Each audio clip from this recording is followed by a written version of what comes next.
Hey friends, this is Trish and welcome to Happy Holy Healthy Life. Today I want to make a video about how to handle conflict and how to fight in a way that's fair and godly. So this one is kind of aimed toward couples, but you could use some of these rules and principles for any relationship in your life. Now, fun fact, my husband and I got into a fairly intense argument a few days ago, and that's kind of what made me think about this video because we've been married for 9 years and I feel like we've grown a lot and learned a lot through conflicts and learned what to do and what not to do. So as a bonus treat for you, I actually interviewed my husband last night and I asked him what tips that he would give you guys to help you in your future conflicts. And then of course, I'm going to add some of my own. So I actually wrote them down on my trusty little notebook here. So I'm actually just going to share them with you. If you hear any strange noises or see a critter run by, my rabbit's hopping around. So that's what's going on there.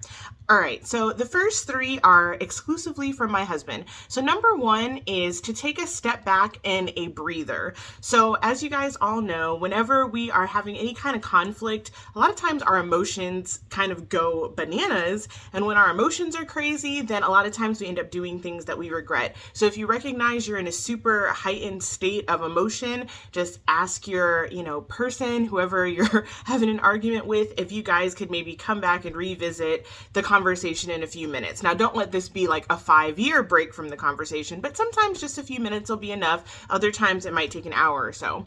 Number two is really listen to the issue that your partner is sharing with you, and don't just sit there and use the time that your partner is talking to line up your own arguments for why you're right. And my husband confessed that that's kind of a little problem of his. Like, instead of listening, he's thinking, okay, how am I gonna debate her? Instead of, thinking about what is she really saying? Let me really find out what the issue is. Okay, this one's really important. Number three is assure your partner that you really love them, even if you're really still upset with them. I think for women specifically, security is a really big deal for us. And so if every time we have a fight, our boyfriends or husbands or whatever draw back and then we don't feel loved, then it ends up creating a lot of stress that is not necessary. So it's really important either way to let the person know that you still love them and you care about them, even though you're having this disagreement. Now, here's my personal tips. Hopefully they bless you. Okay. Number one for me is don't bring up the past and stay focused on the current issue at hand. I won't say who has this problem the worst in my little relationship, but it's really easy to kind of think of like maybe 5 to 10 things that, that you remember that, your husband or whatever did to upset you or your boyfriend did to upset you, and bring all of those issues into your current argument.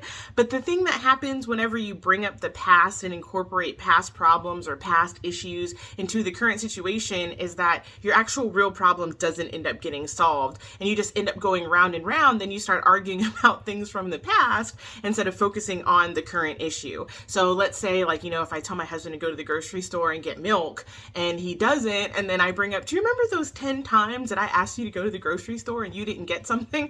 It just ends up getting, turning into a huge distraction. So it's really important to stay focused on the current issue.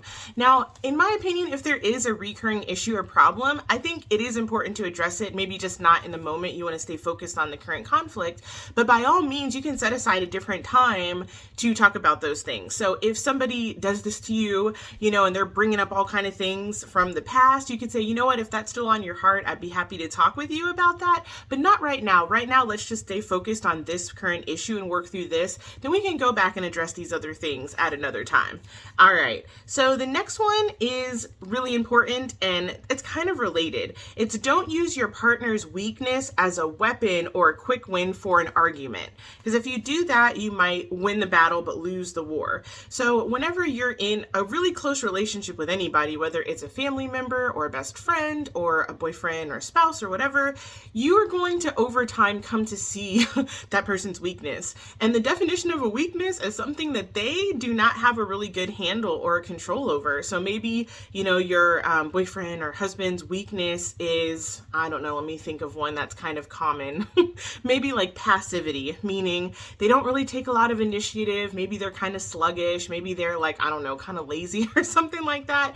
It can be a really big temptation when you're in an argument to kind of just say, well, you know what, this looks like just a pattern of your laziness and your problems with being a passive man, and just kind of really go for the jugular on those weaknesses. And if that really is a weakness, you know what, some of what you're saying might be true.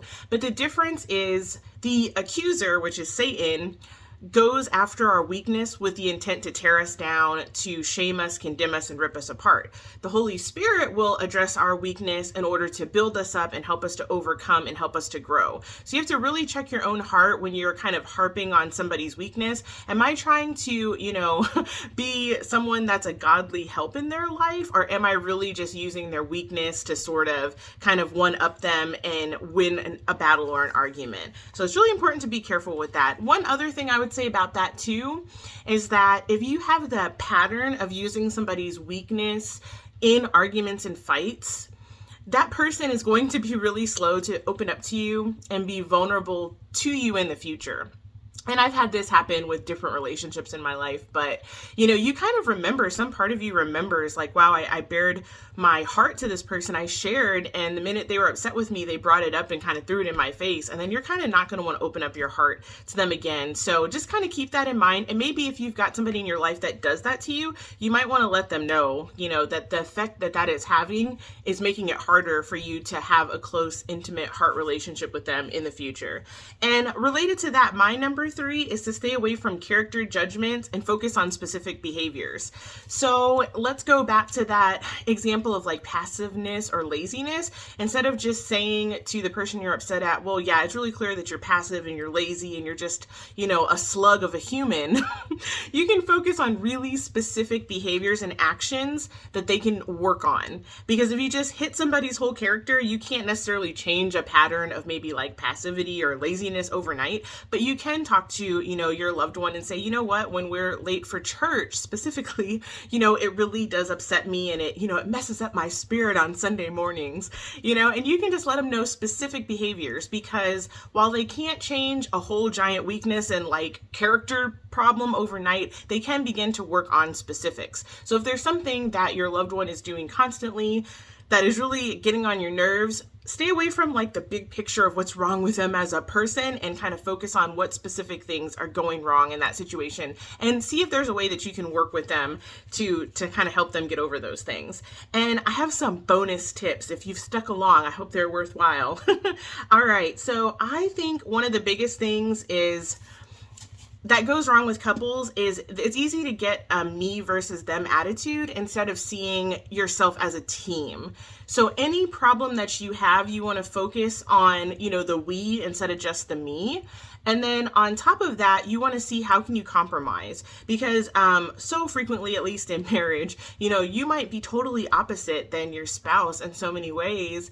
And you have to accept going in, there's going to be things that don't go quite the way I want, but then there's going to be things that don't go quite the way they want. If you want to have a happy relationship, there's going to be compromise where at least you guys are meeting each other in the middle. And I could think of several examples, but maybe I'll do another video on this one to kind of keep it under 10 minutes. And yeah, I would say just overall, go to the Holy Spirit and pray when you're having a lot of relational conflicts. If you're in a position where you're not married yet, this is a really great time for you to figure out, is this person somebody that I want to spend the rest of my life with? Because if you have conflict as a problem in your relationship, it's going to be massive. And it doesn't get better with marriage. Whatever weaknesses we have are amplified in marriage. They're not normally diminished. So really pay attention to what kind of conflicts you find yourself in if you're not married. If you are married, sometimes it does involve bringing in a third party, like, maybe a minister, a counselor, an older couple.